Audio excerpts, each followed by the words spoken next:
Hey guys, Laura from GameSpot here. I'm sitting down with Peter Molyneux today to talk about Fable 3. Hi Peter, thanks for joining us. Now, let's start with a very big question. Why do you think that Fable 3 is your most important Fable game to date? Gosh, that's a very hard question to ask. I mean, I could just say it's unquestionably the best of the Fable series. We love making Fables so much, and there's so much passion that's gone into the game. I could answer it like that. I could answer it like it's got the most unique story I've ever seen in the game. The idea of you being a revolutionary, this bad guy called Logan, you overthrow him, you then become king, and then the game changes into you ruling the whole of Albion. I could answer it by saying that we've completely changed the combat system and we've got these evolving weapons, and we could answer it by saying that we've got a completely new interface which allows you to customize the stuff by John Cleese. We've got co-op, which is like co-op you haven't seen in any other game before. I mean, all of those things add up to Fable 3 being a truly great game, and we've always had a dream of making that great game. Now, let's talk a little bit about the morality system. So, the Fable franchise has always dabbled with giving players moral choices, but in the past Fable games, it's been very black and white, good versus evil, that sort of thing. So, have you tried to improve on this in Fable 3? And do your in-game actions, for example, have real consequences that become evident as you play, rather than just adding points to a good meter versus an evil meter? Yes, now here's the interesting thing about that. Firstly and foremostly, what we've come to realise is that the world is full of wimps. I'm sorry, but you all are. I'm not a wimp. No, I'm sorry, here's the reason why. Because we made this morality system in Fable 1 and Fable 2, and we put a huge amount of work into good and into evil, and we thought, half the people in the world would choose evil, half would choose it. That's not true. Everybody played as evil. Everybody plays good. That's what I mean by wimps. It's especially Americans. Almost 90% of Americans play good. I think people are afraid. Maybe they dabble in playing evil, but then they ultimately choose good because they're, afraid of what will happen or something. Yeah, I know.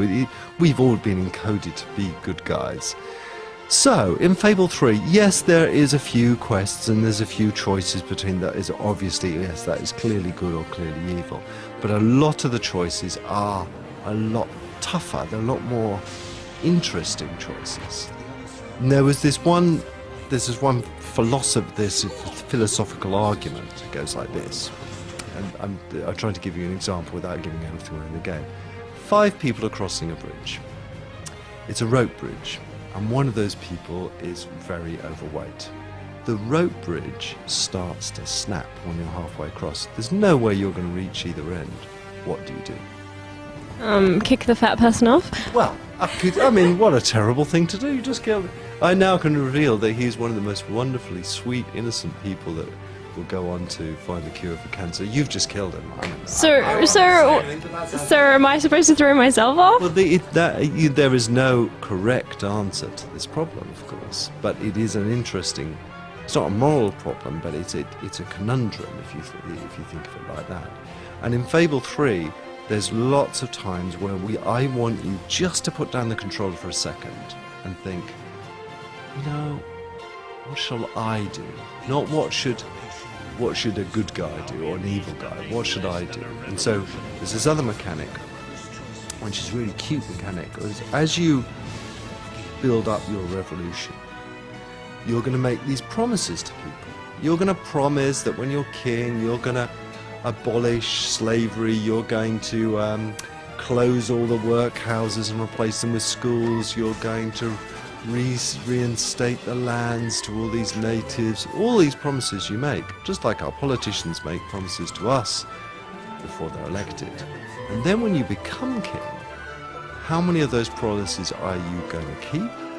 And are you going to be able to keep? Now, I want to know a little bit more about the advantages of gaining followers in the game, and can you explain a little bit about how that kind of aids players when they're playing the game? Sure.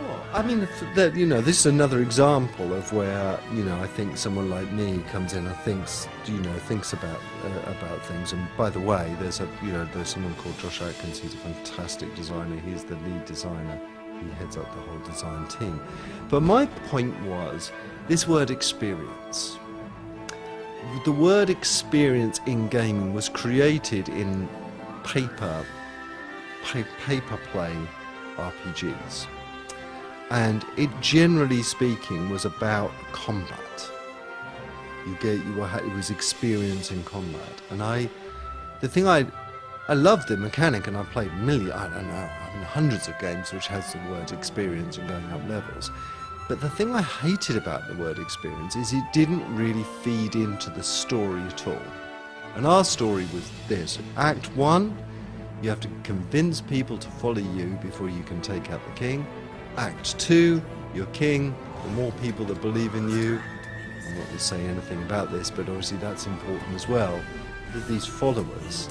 Now if you replace the word experience with followers, that feeds into the drama, it makes sense in the story terms, and it's a great way of measuring your progress.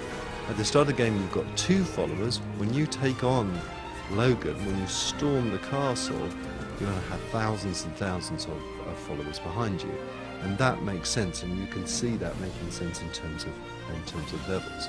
So I love that. And then lastly, and most importantly of all, is to say, right, you get followers for pretty much everything you do in the game. You get followers for fighting well, you get followers for marrying well, you get followers for making lots and lots of money, you lose followers for dying in combat, you lose followers for getting divorced, and you lose followers for losing money.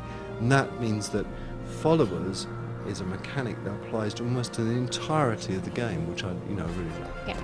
Yeah. Now, speaking of new experiences, you did dabble with Kinect for Fable 3, Yes. and then you kind of decided not to go with that. So, what was like? Okay, all right. Well, please tell me about Kinect. Tell me. Okay, so now here's the thing about Kinect. I love. God, I'm saying I love a lot. This sounds really bad, but I really think Kinect is a very important way of interfacing with games. It's very different, or very new, and a very fresh way of interfacing with games. And the ability to be able to kind of feel closer to the world that is on the screen is unquestionable with something like Kinect.